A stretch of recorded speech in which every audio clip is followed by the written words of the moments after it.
Está no ar Gestão Pública em Debate, um programa do curso superior tecnológico de Gestão Pública do Centro Universitário Internacional Uninter, convênio com o Instituto Wilson Pickler. Este programa complementa a formação dos nossos alunos de Gestão Pública nas modalidades presencial e à distância. Também é transmitido pela CWB TV, TV Comunitária de Curitiba, Canal 5 da NET, 72 da TVA. Também pode ser acessado por todas as pessoas que possuem parabólica digital, através dos canais da rede EdSat, os canais da educação. No programa de hoje vamos debater sobre as redes sociais e o processo de ensino-aprendizagem. Por isso convidamos a Daiane Machado para conversar sobre isso com a gente. Daiane, seja bem-vinda. Obrigada. Explique para a gente então, por que a importância desse crescimento até da utilização das redes sociais no ensino-aprendizagem. Então, falar de redes sociais hoje já é uma coisa bem natural, porque não tem quem não esteja inserido nesse meio, né, Ana? E, assim, é uma realidade, o Mark Zuckerberg, falando aí da geração Facebook agora, está comemorando 1 bilhão de assinantes, de páginas e tudo mais. Então, assim, é uma realidade geral. Dos nossos alunos, não importa a faixa etária deles. Então, se utilizar disso se torna até uma maneira de se aliar ao inimigo, entre aspas, porque já que vulgarizam tanto, rede social é só para coisas fúteis, ou não sei o quê, direcionar esse aluno dentro dos temas que estão sendo trabalhados em sala de aula é bastante importante. Então, o que acontece? A gente tem hoje até um sistema de ensino que se chama o M-Learning, que são os Mobile Learnings. O que acontece? O aluno em sala de aula está ali com o professor, da sua maneira tradicional ou não, mas ele continua conectado com a sua disciplina, a sua matéria, o seu curso, durante todo o seu dia. Por quê? Porque esse aluno ele vai estar conectado nas redes sociais, ele vai estar conectado em seus aparelhos pessoais eletrônicos, e esse professor pode manter esse contato com ele. Então, olha que bacana, né? A gente não tem mais que obrigar o aluno a trazer a lição de casa, a gente pode acompanhar ele em tempo real durante essa lição de casa. Então, isso independente da idade. Então, essa geração aí, que eu também estou dentro, a gente não tem quem escape dela, está presente, não adianta a gente fugir dessa realidade. E a gente tem que só aproveitar em sala de aula, né? Independente da idade dos alunos. E não só em redes sociais, mas também a questão de tecnologia. O que você poderia contar da sua experiência com tecnologia e sala de aula? Assim, eu não senti um marco das tecnologias na minha vida, porque eu já nasci nessa geração, então assim, tudo para mim foi bastante natural. Mas o que eu senti dessas tecnologias foi aquele susto de, às vezes, chegar para uma aula de lápis e papel e o meu aluno de 5 anos ter o seu próprio Palm Top em sala de aula. E eu não estou falando de escolas assim de alto padrão, não, eu estou falando de escolas normais e, enfim, geral. Que aluno hoje, independente da sua faixa etária, não possui sua câmera fotográfica digital própria, ou seu aparelho de celular que tem milhões de funções, seu computador, tá todo mundo com esse acesso. Então, assim, eu me deparava com essa sala de aula e imediatamente, para eu não perder o foco do meu aluno para aquele aparelho ou para aquele objeto, eu tinha que inserir ele no meu contexto. Então, eu automaticamente trocava o meu lápis de papel, o meu lápis preto no papel branco, por milhões de tipos de pincéis e papéis e texturas e possibilidades. E assim, sem medo. Eu acho que como eu não senti essa entrada brusca das tecnologias na minha vida, eu aprendi a me reinventar. Então, por exemplo, o Palm Top, falando disso hoje é até brincadeira, né? Ninguém mais tem Palm Top. Hoje a gente tem a tablet e tudo mais. Mas, estou falando há 10 anos, nem isso, há uns 5 anos atrás, o Palm Top era a grande sensação. Então, assim, de 2 em 2 anos é aprender uma nova tecnologia, porque o meu aluno está levando ela para dentro da sala de aula. Eu nunca fui a favor de proibir isso. Eu acho que a partir do momento que você proíbe, você cria aquele clima do, aqui eu não posso ser quem eu sou diariamente, na minha casa, nos meus outros ambientes de relacionamento. Eu acho que a escola ela tem que ser uma extensão. E aquilo que você aprende lá dentro, ela tem que fazer sentido para você, na sua vida lá fora, e principalmente para o aluno. E o aluno de hoje questiona 3 vezes mais do que a gente questionava em sala de aula. Então, ele vai sempre perguntar, mas para que eu estou aprendendo isso? E você vai ter que responder para ele uma forma prática, para ganhar ele. é aquela coisa do tornar o importante interessante, porque se não for interessante para ele, você vai mesmo perder a atenção dele para o celular, para, enfim, N aparelhos. E hoje em dia não dá também para proibir nem as crianças de levarem celulares, né? Os pais, eu acho que até me processam se alguém proibir, porque é uma coisa importante. Às vezes você quer proibir o seu aluno de atender o celular em sala de aula e pode ter sido alguma coisa realmente importante, alguém da família, assim como a gente às vezes precisa atender, mas também pode ser um colega com uma notícia super importante. Assim como eu espero que pode ser um professor de um cursinho extra que ele esteja fazendo, mandando um vídeo interessante para só enriquecer. Então, assim, eu não senti essa entrada das tecnologias em sala de aula para mim, mas eu senti o quanto o imigrante, o nativo digital de hoje tem muito mais acesso do que eu mesma tive. Então, assim, é reinventar. Eu não posso mais entrar em sala de aula dando a aula que eu tive. Eu tenho que sempre repensar. E eu quero dizer docentes em geral, né? Porque apesar de ainda termos muitos docentes que negam esta realidade e querem manter seus planos de aula e tudo da maneira tradicional, acaba conflitando com o aluno em sala de aula, né? Até perdendo o aluno, etc. Você pode contar um pouquinho para a gente sobre a sua carreira na área de artes, como professora de artes e tudo mais? Sim, claro. Na verdade, a arte entrou na minha vida para ajudar os meus pais, eu penso. Porque pela minha hiperatividade, eles me deixavam fazer todas as atividades que fossem me acompanhar o meu pique, enfim, o meu tempo preenchido ali nas coisas. E como eu sempre amei artes e todos os campos, eu comecei desde muito cedo. Então, desde 5 anos de idade, eu consegui passar por vários campos, desde artes marciais até tecnologia, pintura, cerâmica, música, dança. Então, sempre eu experimentei bastante coisa para poder enriquecer a minha carreira mais para frente, né? Então, foi basicamente para suprir a minha hiperatividade. Você agora está lançando um capítulo lá do livro Redes Sociais e Educação, Desafios Contemporâneos. E você trata especificamente o capítulo Ctrl, Art, Del. É preciso reiniciar. O que você pode dizer para a gente sobre esse capítulo, sobre o livro em si? Sim, eu fiz esse trocadilho dessas combinações de teclas que a gente usa para interromper uma atividade que a gente está fazendo no Windows, que é o Ctrl, Alt, Del, justamente para chamar atenção para isso, porque a gente precisa parar, olhar o que a gente está fazendo e repensar isso. E assim, quando a gente usa essa combinação de teclas, é porque geralmente alguma pane aconteceu. Ninguém sai teclando Ctrl, Alt, Del à toa no computador, que você sabe até que você pode perder alguns dados que você já tenha realizado. E o que acontece é exatamente isso. Eu canso de ver profissionais da área e docentes de diversas idades mantendo um ritmo tradicional de ensino. E isso não dá, não pode, não é um aluno mais que a gente tem em sala de aula.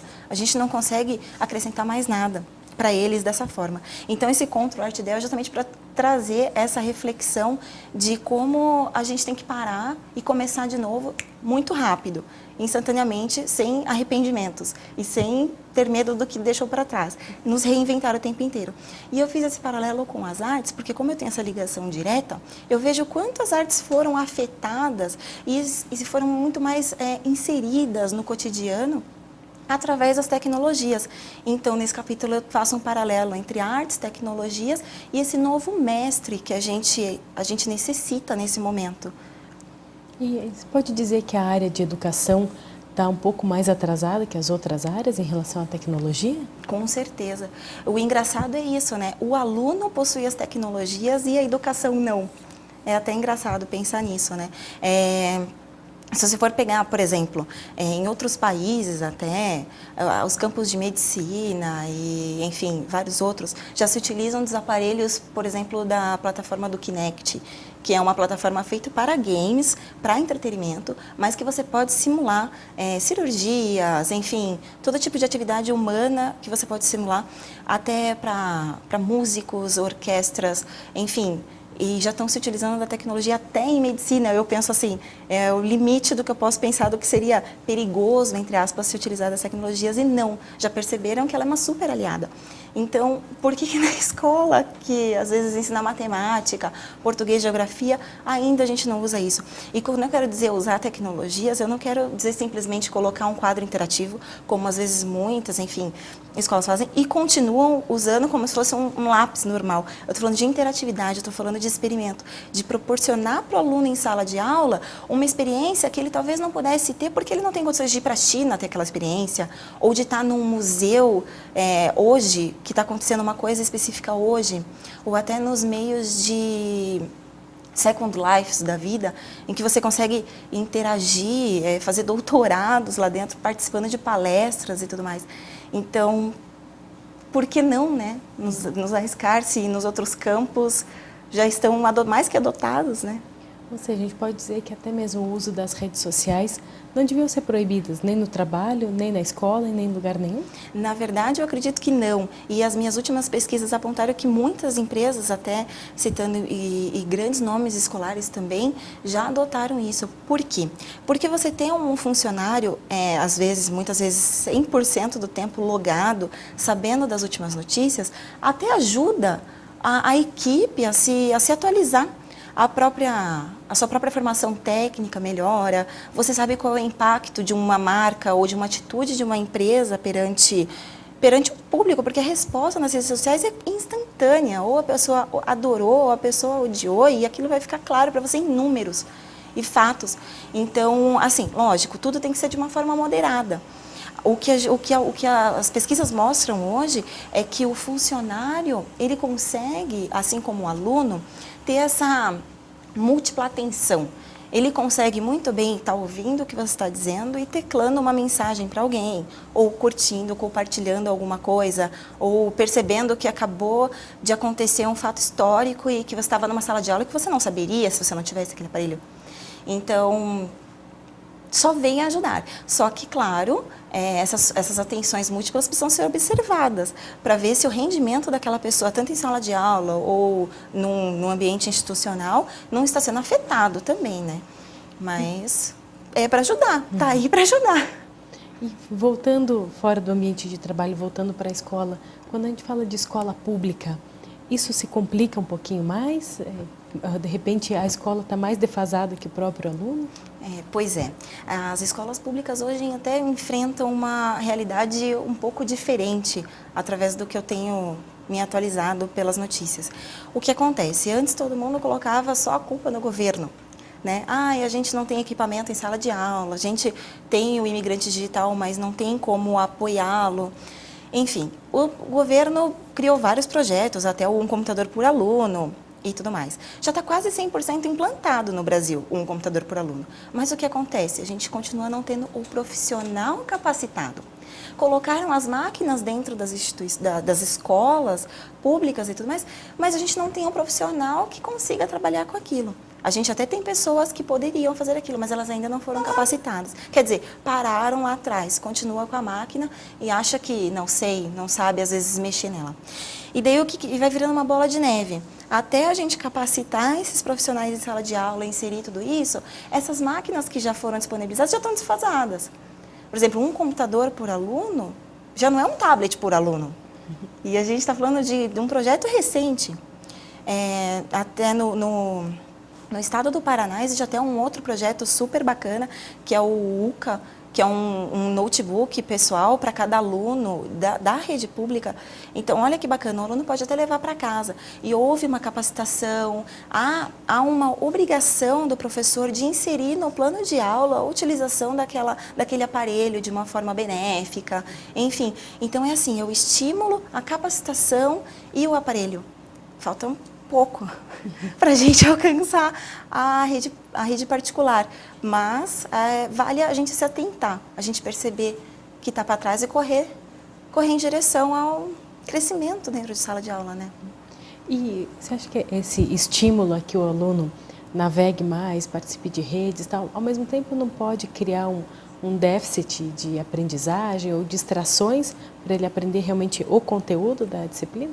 Aí é que entra o tal do novo mestre, que eu bato na tecla o tempo inteiro. Vai do professor, do mestre, do mediador saber orientar esse processo. O que acontece? Antes a gente entrava em sala de aula tendo certeza, entre aspas, de que só nós sabíamos aquele conteúdo, que a gente estava inteirado do última sensação. Hoje o aluno está lá acessando e já te diz, não, mas isso acabou de mudar, olha só o que aconteceu. Então, olha que bacana, você não é mais o detentor de saber. Ele tem ali uma ferramenta que vai te ajudar em tudo o tempo inteiro. Então, o que acontece? Você precisa ser muito mais do que aquele professor teórico, né, que sabe aquela teoria, que vai passar aquilo. Você precisa ser aquele técnico, que vai saber aplicar aquilo e saber ensinar a buscarem. É mais ou menos isso, a gente não ensina mais por ensinar, a gente ensina como pesquisar aquela resposta para a tua necessidade. E como é que a gente vai saber como pesquisar, ou como acessar, ou como aplicar? Nos arriscando também, nos inserindo naquela realidade. Então, é óbvio que um momento ou outro, se o aluno tem toda essa liberdade de sala de aula, ele vai se distrair um pouquinho. Mas você sabendo chamar ele de volta, não é mais aquele, ai, fulano fica quieto, ai, ciclano, você não para de falar. Tem que usar isso a nosso favor. O ciclano não para de falar, então fale do que você está lendo, o que isso tem a ver, o que você está achando aí que aconteceu com relação ao que a gente está fazendo. Então, isso que é bacana, é você saber usar a seu favor. É aquela brincadeira de se aliar ao inimigo, porque brigar contra ele não está valendo mais a pena. A gente pode dizer que esse professor do futuro, ou de agora, ele tem que ter novas habilidades, então? Eu penso que sim. Eu acho que ele se torna muito mais um mediador, até porque ele não vai ser professor só naquele período da hora-aula ali dentro de sala de aula. Ele vai poder trabalhar com esse semi-learning, o aluno vai ter ele associado nas redes, o aluno vai tirar dúvida na hora que estiver estudando. Então, assim, você vai estar o tempo inteiro com esse aluno. Você não vai ensinar aquele conteúdo e pronto. Então, você vai ter que saber como direcionar ele para a vida, você não perde o contato. Eu tenho, nas minhas redes sociais, professores de 10 anos atrás, e se eu precisar hoje, eu ainda entro em contato com eles para tirar uma dúvida de alguma coisa que ficou, alguma coisa que eu lembrei, que eu quero reformular. Então, assim, não é mais só hoje e agora, é sempre, é o tempo inteiro. E a gente tem que pensar em direcionar isso, né? E falando um pouco da questão de gestão pública, como que o gestor público, ou o poder público em si, pode promover ou estimular essa inclusão tecnológica? Eu acho que basicamente fazendo o que já fazemos, nos utilizando dela e propagando essa informação. Porque daí o que acontece? Assim como os meios tecnológicos, as redes sociais, elas começaram a ser adotadas pelo campo do entretenimento, pelas propagandas, etc. Então, o que aconteceu? Todo mundo ficou um pouco enraizado, sem saber como usar, e tá achando aquilo de não útil e de besteira e tudo mais, sendo que não. A gente pode se apropriar disso trabalhando numa questão pública, porque a gente atinge um campo imenso. Você coloca, às vezes, uma palavra, uma frase de até 100 caracteres e quantas pessoas são atingidas, quantas pessoas propagam, quantas pessoas... Então, assim, é uma forma de ajudar a informação a alcançar sem barreiras qualquer parte do mundo. Então, é só a gente saber como passar essa informação.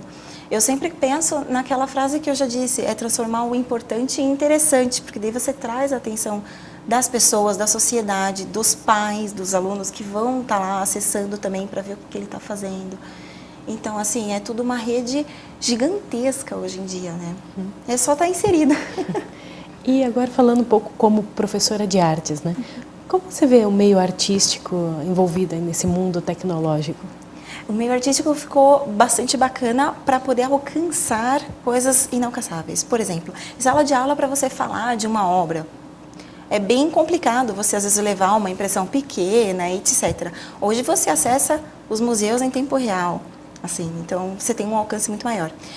Por outro lado, criaram ferramentas que permitem, muitas vezes, as pessoas experimentarem a arte de uma forma quase profissional, só que com alguns erros, entre aspas, que um profissional das artes não cometeria. E o que acontece é essa dispersão. Então, às vezes, você vê uma obra que não é de sua autoria e que foi modificada através da Web 2.0, por exemplo, que é a partilha e a repartilha. E daí você se pergunta de quem é, quem fez, não tem mais assinatura. Porque é um tanto passo, reaproveito, repasso, o que é bacana para o crescimento pessoal, profissional. Mas até que ponto isso continua tendo valor, eu penso. E os profissionais acabam reclamando. Então, assim, muitos profissionais acabaram abandonando a forma analógica de se fazer arte, por uma questão de mercado até, né? É muito mais rápido, é muito mais prático você fornecer uma peça digital do que você fazer um trabalho analógico que desenvolveria, que acarretaria num resultado muito mais legal, muito mais bacana, com um impacto maior. E você acaba agregando pessoas que não são profissionais na área e que acabam cometendo alguns erros que podem ser bem graves, se você for pensar numa peça publicitária e que muitas vezes não atinge o foco que ela deveria atingir, porque por trás disso não era bem um profissional que estava atuando, era uma ferramenta sendo mal utilizada. Que é o que a gente acaba ouvindo hoje, às vezes assim, por exemplo, vou dar um exemplo, o Photoshop. Esse Photoshop é bom mesmo, eu preciso aprender a fazer isso. Não, não é o Photoshop quem faz, é o artista por trás do Photoshop que está trabalhando. E daí vira essa briga, né? Será que é real? Será que é meu? Será que é do outro? De quem que é? Mas, de toda forma, tudo sempre gera um lado positivo e um lado negativo. A gente tem que se focar no lado positivo. E o que você poderia falar sobre a utilização de tecnologias para pessoas ou comunidades que não têm acesso à tecnologia? Por exemplo, os indígenas, enfim, essas comunidades que não têm acesso à tecnologia. Eu acho tão bacana isso, porque é uma forma deles alcançarem, pela tecnologia, o mundo inteiro. Então, por exemplo, a educação consegue atingir essa pessoa através da tecnologia, mesmo ela estando num lugar impossibilitado de se ter, às vezes, um curso ou, enfim, uma educação universitária. Então, as tecnologias estão aí para ajudar. E é claro que é sempre batendo naquela tecla de alguém para capacitar.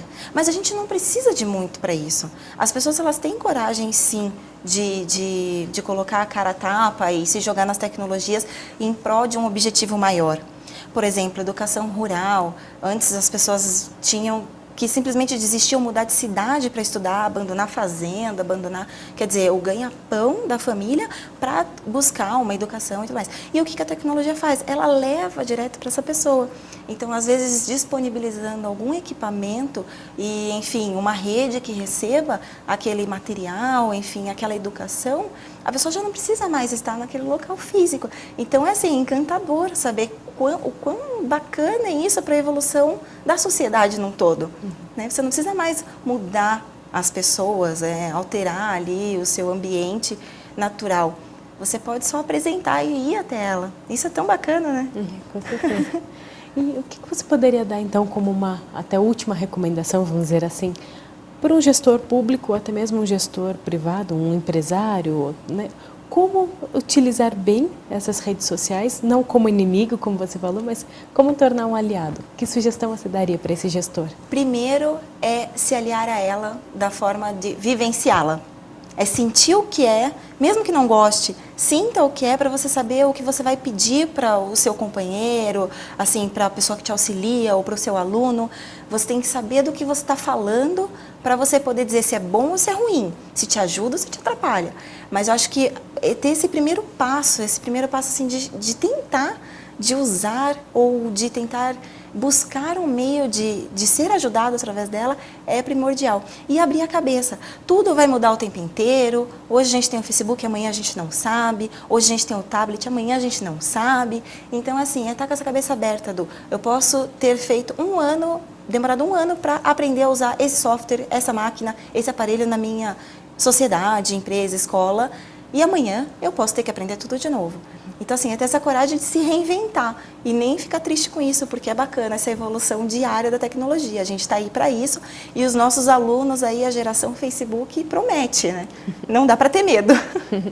E que conselho você daria, então, para os alunos? Continuar utilizando o Facebook durante as aulas ou ter um uso mais consciente até? Se você conseguir prestar atenção nas duas coisas, o que eu acho bastante difícil. Mas é lógico, tudo tem o seu momento, tudo tem o porquê. Então é só você perceber que se você está ali, você se propôs a ir para a sala de aula, para fazer o curso, enfim, você tem um propósito maior. Não vale a pena você estar em dois lugares, estando muito mais longe do seu ambiente físico do que... né? Você está ali, se preste a fazer o que você está disposto. Então, não vale a pena estar em dois lugares, estando menos em um. Se você não pode fazer um 50%, 50%, esteja inteiramente naquele local. Depois compartilhe, enfim, busque mais referências para acrescentar no seu aprendizado, né? Eu até vi uma frase engraçada essa semana, que ir para a escola para ficar navegando no Facebook é pagar muito caro por uma lan house. Né? Exatamente. Então, já que está lá... Exatamente, já que está lá, vamos aproveitar e fazer o dinheiro valer. Então, em primeiro lugar, parabéns até pelo capítulo do livro sendo escrito, por trazer à tona essa discussão, né, das redes sociais no ensino-aprendizado. Agradeço a sua participação. Eu que agradeço, obrigada. E a gente se vê no próximo bloco. Até mais.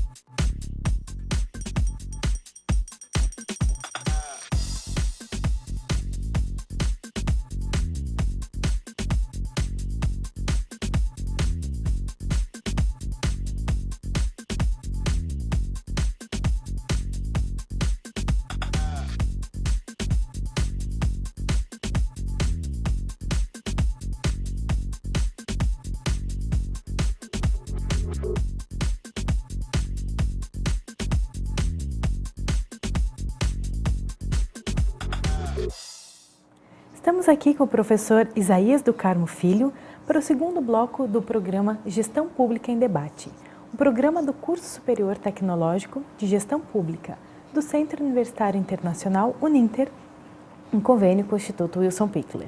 Este programa complementa a formação dos nossos alunos de gestão pública nas modalidades presencial e à distância, também transmitido pela CWB-TV, TV Comunitária de Curitiba, Canal 5 da NET, 72 da TVA.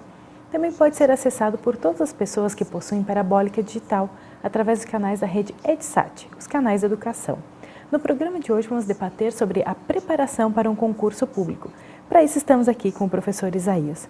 Professor Isaías, para a gente, qual é a importância de uma preparação para um concurso público? Preparação, professora Flávia, é absoluta porque o aluno vai encontrar uma infinidade de conteúdos todos atualizados, com leis novas, porque a questão legislativa cai e despenca em qualquer concurso, e o aluno muitas vezes não vai conseguir fazer o link do que teve, no caso do concurso de nível médio, do que teve na escola, ou no caso de um concurso superior, do que teve na graduação, para aquele concurso. Primeiro, porque é uma revisão de muita coisa que ele já teve. Depois que ele tem que se atualizar. E terceiro, porque tem diversas disciplinas que ele sequer viu nesse conteúdo, seja escolar, seja acadêmico. Então a preparação, ela é absolutamente fundamental. E muitas vezes quem decide fazer um concurso público acha, eu posso estudar sozinho? Ou, qual é a diferença entre procurar um cursinho preparatório ou estudar sozinho em casa, pegar umas apostilas e ir em frente? Um curso preparatório responsável, ele vai trazer um estudo detalhado de últimas provas, ele vai fazer análise de tendência, ele vai estudar a banca. Porque, na verdade, cada banca tem um entendimento, às vezes até equivocado. Às vezes até a matéria, você pega algumas matérias de direito que você vê que estão completamente contrárias ao entendimento do STF, do STJ, mas é a maneira com que aquela banca pensa. Então, o professor que prepara para concurso, ele vai, se ele é de um curso preparatório que tem esse cuidado, ele vai fazer toda uma análise de tendência para poder entregar para o aluno. Isso é um estudo muito demorado. Para um professor se preparar para dar aula de concurso, ele leva muito tempo. E detalhe, com um núcleo de apoio para poder ajudá-lo. Agora você imagine, um professor consegue fazer a adaptação de tudo isso, né? Pegar todo o conteúdo necessário, a questão, o entendimento da banca. Quanto tempo um aluno levaria para fazer isso na casa dele? Um tempo tão grande que possivelmente faria com que esse aluno desistisse do concurso. É claro que existem casos de alunos que têm essa disciplina, né? Que vão ficar bastante tempo estudando e vão chegar e vão conseguir. Mas eles refletem a absoluta minoria daquelas pessoas que são extremamente disciplinadas, que conseguem chegar e resolver. Como aquele caso das pessoas que compram alguns cursos na banquinha, curso de inglês na banca, e vai tentar estudar em casa. É muito complicado. Né? Vocês vejam, vocês aqui mesmo, né, no processo da Uninter de graduação, de pós-graduação, nos seus tecnólogos, tem todo um acompanhamento do aluno e um processo de sociabilização. Os professores estão extremamente dedicados. Imagine se o aluno comprasse isso numa livraria para tentar estudar em casa. Nunca vai conseguir. É o mesmo processo de concurso. ainda mais com toda a atualização necessária. E as bancas adoram atualização.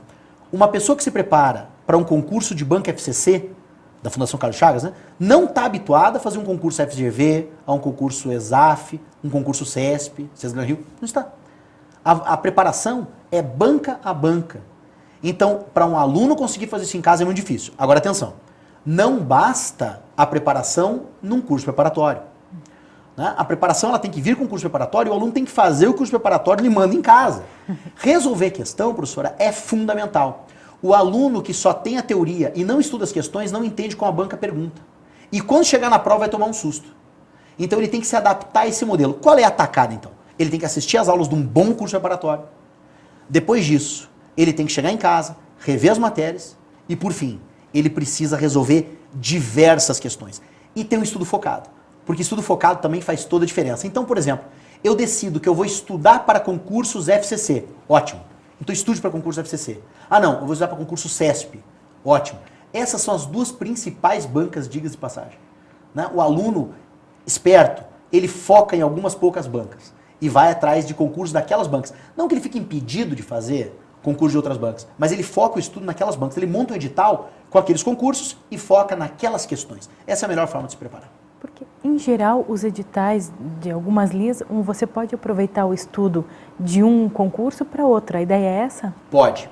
Você necessariamente aproveita. O problema é o seguinte, o edital ele traz diversas especificidades, né, que um edital não vai bater exatamente com o outro. Qual é a grande tacada da preparação? Você, num determinado edital, determinado tema está muito aberto. No outro edital, ele está muito superficial. Se você quer se preparar para todos os editais, você levaria uma quantidade de tempo infindável para poder ficar craque para todos aqueles editais, para todos aqueles concursos. O problema é que você vai se preparando. Então você vai demorar para ficar pronto para todos uma média infinitamente maior do que se você tivesse focado para uma banca só. E aí sim, pego diversos editais daquela banca para poder se preparar de forma mais focada. Esse é o problema. Então sim, você consegue utilizar vários editais para o mesmo fim. Mas é importante que esses editais sigam a linha de uma mesma banca. Então, por exemplo, eu pego lá editais FCC, joia. Além disso, é importante, utilizando um pouco a área dos concursos de direito, que é onde o meu curso jurídico de Curitiba trabalha, né, você tentar trabalhar concursos que sejam de uma complexidade mais ou menos próxima, né, para você poder pegar aqueles editais, abrir aquela quantidade de matérias que você precisa e resolver questões daquela banca, focar no estudo daquela banca. Esta é a melhor forma. Mas sim, você consegue se preparar para vários concursos ao mesmo tempo. Mas é importante fazer isso. Pensar que a banca é o teu norte. E a gente pode notar um crescimento bastante grande, né, dessa busca por concurso público. Tanto numa esfera municipal, estadual, federal. Existe diferença na preparação se for para um e para outro? Existe. E a banca também tem a ver com isso. Porque o concurso federal geralmente chama bancas federais. Tem diversos concursos municipais e estaduais que também chamam bancas federais. Mas diversos deles têm bancas que escolhem da sua própria cidade, bancas vinculadas às universidades estaduais, federais, locais, que não são grandes bancas. Até porque fica mais barato. São bancas que vão cobrar menos e tal, tem um outro processo. Então, tem diferença. Se você pensar em banca, geralmente os concursos federais vão pegar essas grandes bancas que eu narrei inicialmente. Tá? Então, é diferente você se preparar para concursos de bancas federais, para concursos em bancas locais. O que é o melhor? Tudo é bom. Mas se eu quero começar a fazer um grande estudo, eu tenho que pensar em banca. Se eu vou pensar em banca, eu não posso ficar focado num concurso que tem uma banca desse tamanho, que faz alguns poucos concursos e tem toda uma particularidade. Porque se eu preciso focar, eu estou focando errado. Então eu preciso pensar em uma grande banca para ser minha base. Isso não vai me impedir de fazer concurso nas bancas menores. Eu vou fazer. Até porque a disciplina é sempre a disciplina. Se eu estou estudando português, eu tenho condições de fazer português em qualquer prova. Porém, eu vou ter um desempenho melhor em português FCC se eu estudar as questões FCC. Por outro lado, eu vou ter um desempenho melhor em português CESP se eu estiver focado em estudar português para o CESP. Mas eu não vou deixar de concorrer se eu estudo FCC com o concurso CESP. Mas eu não vou focar meu estudo pro lado de cá. Imagina um concurso que é realizado por uma pequena banca de uma cidade. Eu não vou deixar de fazer aquele concurso, mas eu não vou focar no estudo de abrir edital, né, e ficar estudando focadamente, fazer várias questões daquele. Eu posso até fazer isso depois do edital aberto. Eu venho estudando há 1 ano para provas FCC. Abre um concurso de uma banca pequena, numa cidade onde eu moro. Claro, acabou de abrir o edital, daqui a uns 60 dias em média vai ter o concurso. É claro que eu vou focar naquela banca durante aqueles 60 dias. Mas terminou aqueles 60 dias, eu volto para a minha banca principal. Né? Ou vou fazendo estudo paralelo. Mas isso é importante, não desfocar. Porque a grande questão de concurso, Ana Flávia, é que, vamos dizer assim, tempo é a questão prioritária. Essa era a minha pergunta. Quanto tempo demora para se preparar ou para estudar? Depende do concurso e depende do curso preparatório que a pessoa vai fazer. Você vai fazer curso preparatório, não vai? Se ela fizer curso preparatório, ela vai economizar muito tempo, desde que faça um bom curso. Né? Agora depende muito do concurso. Falando dos concursos jurídicos, que são os que eu costumo, né, que eu tenho mais tato, um concurso de analista judiciário, área judiciária, ou ainda um concurso que não é jurídico, que depende de nível superior, um concurso de analista administrativo, ou analista judiciário, área administrativa, concurso de técnico. Esses concursos costumam levar uma média de 1 ano a 1 ano e pouco de preparação. Né? Agora, dedicação exclusiva. Ou seja, olha, eu não diria nem exclusiva, mas se você consegue dedicar uns 2 turnos da tua vida. Né? Você pode até dedicar um 3º turno a outra coisa. E isso é muito comum, porque tem gente que consegue fazer, por exemplo, um estágio de manhã ou de tarde, assistir aula no outro turno e estudar no 3º. Tem muita gente que consegue fazer isso e consegue chegar nesse tipo de resultado. Mas aí vem o seguinte, se você não consegue fazer isso e você acaba utilizando 2 turnos da tua vida com trabalho e só pode estudar em 1 turno. Em tese, você vai levar 2 vezes mais tempo do que aquele que dedicou 2 turnos. E talvez 3 vezes mais tempo do que aquele que dedicou 3 turnos. Se arrasta por mais tempo. Isso, mas é uma questão de tempo. Agora, se põe no lugar do concurseiro. O concurseiro precisa resolver isso logo. Porque enquanto ele está estudando, muitas vezes tem gente bancando a conta dele. Ele deixa de sair, tomar uma cervejinha dele com os amigos. Às vezes, para poder se preparar, ele está gastando dinheiro com aquilo. Então, ele tem que tentar diminuir o tempo dele. Agora, se ele não consegue diminuir o tempo e tem a persistência de em bastante tempo se preparar, chega o momento dele. Concurso público, vulgarizando, ele é como uma fila. Vai chegar o teu tempo se você tiver persistência e estudar. Vai chegar o teu tempo. Agora, enquanto mais você estuda, mais rápido você chega. Enquanto menos você estuda, menos rápido. Se você tem uma estratégia melhor de estudo, você vai chegar em menos tempo. Se você faz um bom curso preparatório, vai chegar em menos tempo. Então, o tempo é isso. É você aplicar o tempo o mais tempo possível e de uma melhor forma. Claro que tem outros elementos. Se a tua formação, seja acadêmica, seja escolar, foi melhor, é evidente que você levar menos tempo, mas o teu tempo de preparação, ele é fundamental. Ele é fundamental. Porque ele consegue fazer milagre, né? Vai estudando, estudando, estudando, chega um momento que você efetivamente passa e tem condições de passar. Tá? Agora, o importante é isso, é ter essa disciplina. Tá? Independente de quanto tempo leve, saber que a carreira pública, ela vale a pena por diversas situações. Em primeiro lugar, porque ela te dá estabilidade. Né? Poxa, você vai demorar um tempo estudando, mas chega um momento que você passa no concurso e você ganha estabilidade. Aconteça o que for, eu estava conversando com um amigo meu, defensor da União. Me convidou para viajar para a Califórnia. Falei, que maravilha, a gente estava vivendo, se não me engano, o convite foi em 2008 ou 2009, estava num momento de crise. Eu falei, meu amigo, como é que nós vamos viajar? Nós estamos em crise. Ele falou, não estou em crise, sou defensor da União. É verdade, eu estou na iniciativa privada, eu sou vulnerável à crise. Ele não é. O salário dele entra no final do ano sem problema. Ele não vai ser demitido, ele não vai ser um empresário que perdeu dinheiro, ele não é um profissional liberal que vai perder cliente. O dele entra de qualquer forma. Então, a carreira pública, ela dá essa vantagem, além de outras. Na carreira pública, parafraseando o presidente da ESAF, que eu achei muito interessante, numa audiência pública no Senado, ele colocando a importância da carreira pública. Na carreira pública você consegue servir objetivamente ao teu Estado. Isso é uma coisa fundamental. É uma coisa que muitas vezes você não consegue fazer na iniciativa privada e você consegue fazer na carreira pública. Então ela junta 2 situações. A estabilidade com uma oportunidade enorme de você servir o teu país. E isso é sensacional. E eu acho que na hora de você estudar, você não pode pensar só na estabilidade também.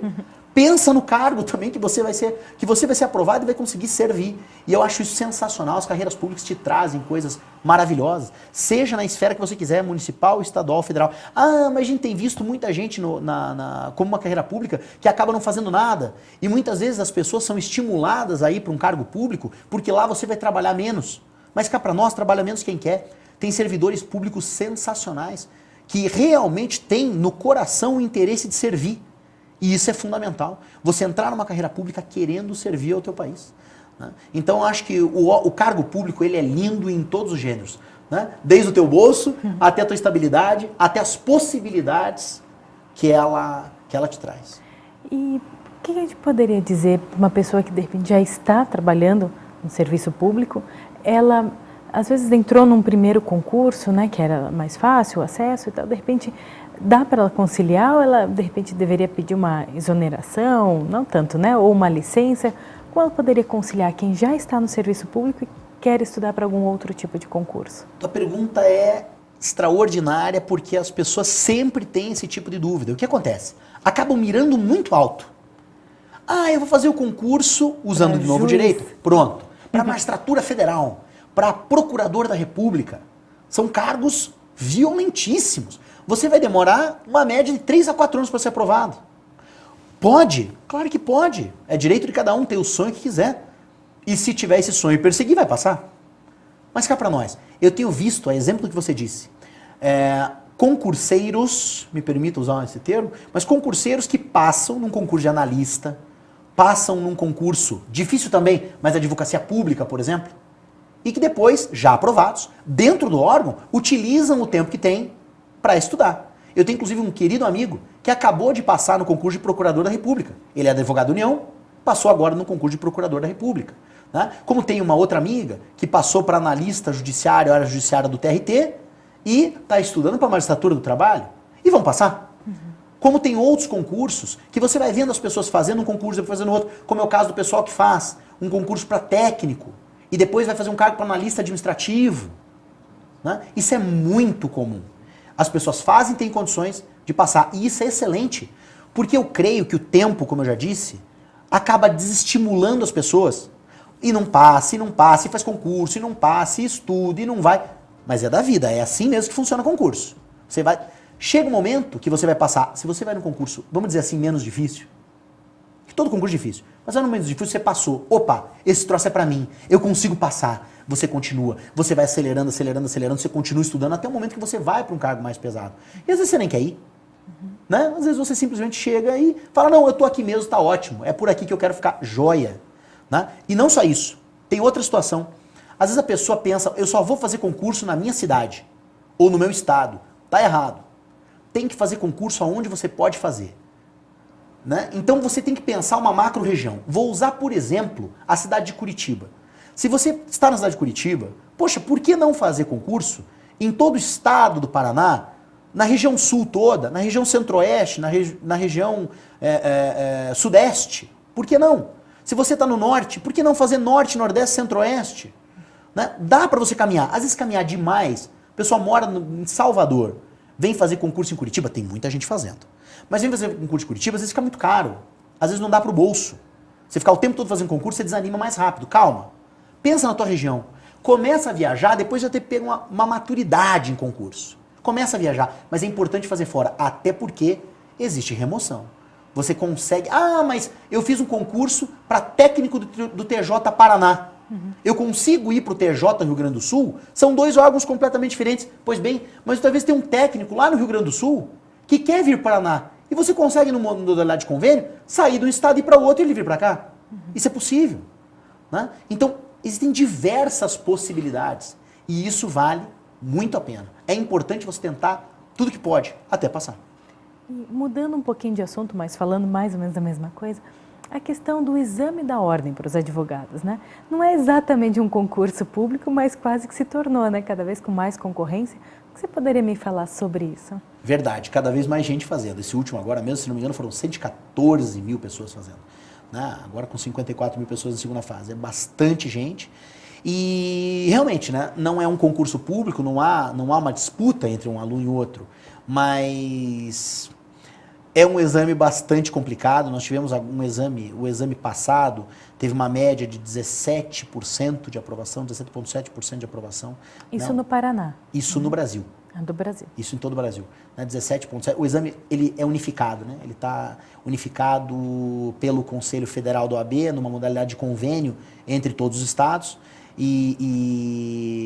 Então, um órgão só, a FGV, faz o exame para todo o país. Isso foi até uma forma que a OAB encontrou de poder aferir qualidade universitária de forma isonômica. Inclusive, isso fez com que o próprio MEC passasse a aceitar mais o exame de ordem como um critério objetivo de aferição universitária, de qualidade universitária. Por exemplo, quando o exame ainda não estava unificado, e isso até 2008 mesmo, ele não estava unificado, 2009 não estava unificado, tinham vários estados já em convênio, mas não todos, né? Poxa, você tinha 2 pesos e 2 medidas, porque era um exame com uma prova com um peso em determinado estado, com outro peso em outro estado. Agora não, é o mesmo peso para todas as localidades. Então você tem condições de dizer se as faculdades estão bem, se as faculdades não estão bem. É claro que um exame que tem, como foi o caso agora, 45% das pessoas indo para uma segunda fase, que é subjetiva, você acaba não conseguindo objetivamente aferir qualidade universitária. Fica muito difícil, porque vai para uma prova subjetiva, em que, ainda mais o direito, que é a coisa mais subjetiva do mundo, como é que os corretores, no prazo que tem, vão conseguir objetivamente dizer que é bom e que não é? Fica muito difícil. Eu gostava mais do modelo quando era o CESP, em que a prova da primeira fase era bem mais pesada, uma prova objetiva, então passava para a segunda fase uma média de 30% dos examinandos, e lá 88% desses 30% passavam no exame de segunda fase, porque ficavam realmente aquelas pessoas que, em tese, não teriam condições de serem aprovados, ou uma pessoa ou outra que foi pega numa distorção. Né? Mas era, na minha visão, melhor o modelo do CESP, sobretudo até 2009, o exame foi muito bem conduzido. Na minha opinião, agora, ele está muito subjetivo. Eu não entendo que ele consiga, objetivamente, aferir qualidade universitária. Né? Tá chegando lá. Os critérios estão cada vez melhores. Eu acho que precisa de uma primeira fase um pouco mais forte. E de uma segunda fase, ao contrário do que ela está hoje, que ela está muito forte, uma segunda fase um pouquinho mais tranquila. Que consiga realmente, na primeira fase, selecionar melhor, peneirar, para na segunda fase retirar realmente aquelas pessoas que não têm a menor condição e que passaram por alguma distorção do processo, por ser uma prova objetiva. Às vezes a gente se engana. A gente acha que uma prova objetiva não tem condições de avaliar porque ela com apenas um X, um aluno pode marcar qualquer coisa, pode chutar e ser aprovado. Em primeiro lugar, que a probabilidade disso é pequena cá para nós, porque você teria que chutar certas 50 questões, nesse caso agora da prova da FGV, 40 questões, né? Poxa, é muito difícil. E a gente tem visto, sobretudo no nosso curso, aqui no curso jurídico, que os alunos, quando uma prova é bem complicada na primeira fase, as nossas turmas de segunda fase são turmas muito fortes. Então a gente consegue ver que realmente consegue peneirar. Né? Então esse processo, a OAB precisa melhorar. Ela conseguiu melhorar em vários critérios, como utilização de materiais de consulta de segunda fase e tal, mas ela ainda está num caminho que tem muito a ser trilhado para poder dizer que o exame está bem feito. Os concursos têm sido melhores feitos. E o que você poderia dizer para quem vai se preparar para o exame da ordem? É o mesmo tipo de preparação de um concurso público? Ou seja, vai esse tempo também, 1 ano, dedicação parcial? O que você poderia dizer dessa comparação? Não, é bem menos tempo para se preparar.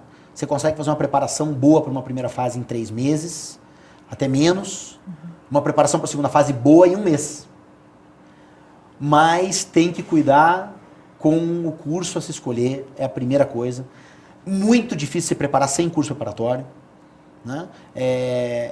Tem que tomar cuidado com os boatos que aparecem na internet. Tem muita gente falando muita bobagem na internet. E cursos muitas vezes preparados, que falam muita besteira. Tem que tomar esse cuidado. Tem cursos bem preparados, tem outros nem tanto. Tem muita gente tentando induzir o aluno a fazer determinadas áreas de segundas fases, porque são sócios do curso onde participam, eles ganham dinheiro enquanto mais aluno entra numa determinada área de segunda fase, e aí o aluno vem, feito um bobo, para aquela área e reprova. Então tem que tomar cuidado com esse tipo de coisa. Mas a preparação em si, ela exige fazer muita questão, assim como questões, né, da banca FGV, mesmo da banca CESP, que influencia a prova atual da FGV, isso é importante. Assim como é em concurso, você fazer bastante questões da banca. O foco também é fundamental, mas ali você já tem a banca que você vai estudar, é FGV. Então, o que é legal? Se você puder pegar as últimas 10 provas de exames de ordem e resolver aquelas 10 provas. Isso é fundamental. Aí você não tem mais preocupação. Seja FGV, nos 8 exames que fez, seja mais o CESP, pegando mais 2 exames para trás, pronto. 10 exames, resolve isso aí, já ajuda bastante. Né? Além disso, fazer um bom curso preparatório e durante as aulas, procurar resumir o máximo possível, anotar o que os professores dizem e depois fazer um processo de revisão disso que foi falado em sala. E por fim, é fundamental estudar algumas matérias de forma focada. Por exemplo, Estatuto do AB tem 12 questões na prova até aqui. 12 questões deu 80. Você precisa acertar 40 questões na prova. O Estatuto do AB representa praticamente 25% da tua necessidade. Fiz o cálculo correndo aqui de cabeça, posso ter errado. Mas representa uma quantidade muito grande comparada à tua necessidade. 12 questões em 40 que você precisa. Então é fundamental. A disciplina de Direito Administrativo e Constitucional juntas representam 13 questões na prova. Fundamental que se estude. Trabalho e processo de trabalho juntas representam 11 questões. Somando essas 3 coisas. Já dá 36 questões. Falta 4. Você acertaria até no chute. Se você consegue gabaritar essas, mas eu não vou conseguir gabaritar tudo. Para isso que você vai fazer 10 provas para trás, para isso você vai fazer um bom curso preparatório, né? Onde até o curso jurídico se apresenta como uma boa solução. Né? Hoje somos o maior curso preparatório para o AB, o curso mais aprova no AB. Mas fazendo um bom curso preparatório, pegando um bom material didático para acompanhar e resolvendo questão, não tem, olha, é muito difícil não passar. O problema é que o aluno não vai para diversas aulas, aí ele vai lá para se preparar durante 3 meses. Às vezes não vai para diversas aulas, mesmo assim nós temos feito 65% média de aprovação na primeira fase. Né? Então, eu acho que essa é a grande meta. Na segunda fase tem que trabalhar. Tendo em vista que é uma prova subjetiva, não tem como você pensar em passar ouvindo o professor falando. Teoria é como querer aprender a nadar na teoria. Olha, bate o braço assim, bate a perna assim, e aí? Te joga no mar, você morre afogado. Né? Então, nós conseguimos oferecer uma boa ferramenta para o aluno. Mas se o aluno não pratica, é como a gente representar uma chave de roda que fica ali no chão e você fica esperando que ela troque o seu pneu sozinho. É impossível. O aluno precisa praticar, ele precisa escrever peça, a gente precisa corrigir, dar o feedback para o aluno, senão ele não passa. Né? Então, qual é a forma de se preparar? Né? Fazer um bom curso preparatório, resolver bastante questão, resumir o que se diz em sala de aula. Né? Para a segunda fase, praticar muito, fazer uma boa escolha de curso e um curso que te oportunize trabalhar, escrever peça, que corrija tua peça, te dê feedback. Isso é fundamental. Né? Fez isso, a coisa vai ficando muito mais fácil. E também tem uma coisa interessante, a escolha da área da segunda fase. São 7 áreas possíveis na segunda fase. Né? Antes, na época do CESP, trabalho era a grande área, que você fazia e passava. Né? Na época do AB do Paraná, foi penal a maioria absoluta do tempo. Era a área que você escolhia e passava. Teve exceção, teve momento que penal foi pior a área, mas a maioria do tempo foi penal. Agora não tem mais isso. Não existe área mais fácil, área mais difícil. Agora o aluno tem que escolher por afinidade. E ele tem que esquecer 2 coisas. Essa história de querer fazer uma área porque ouviu dizer que é mais fácil, porque não existe isso. E outra coisa, escolher a área porque tem menos peça. Então, não vou fazer civil, que é a área que tem muita peça. No nosso curso a gente tem aprovado 90% dos alunos civil em média. Né? E contrastado a outras áreas que a gente aprova 70% com bem menos peças. Né? Então tem que esquecer isso. Vai para a tua área de afinidade, que é também uma forma bastante interessante para você poder ser aprovado na exame de ordem. Professor Isaías, agradeço bastante a sua presença aqui. Com certeza nossos alunos queiram ou não fazer concurso, né? Principalmente esses alunos de gestão pública, ou já estão na área ou pretendem estar. Agradeço bastante a sua participação e a gente se vê no próximo programa.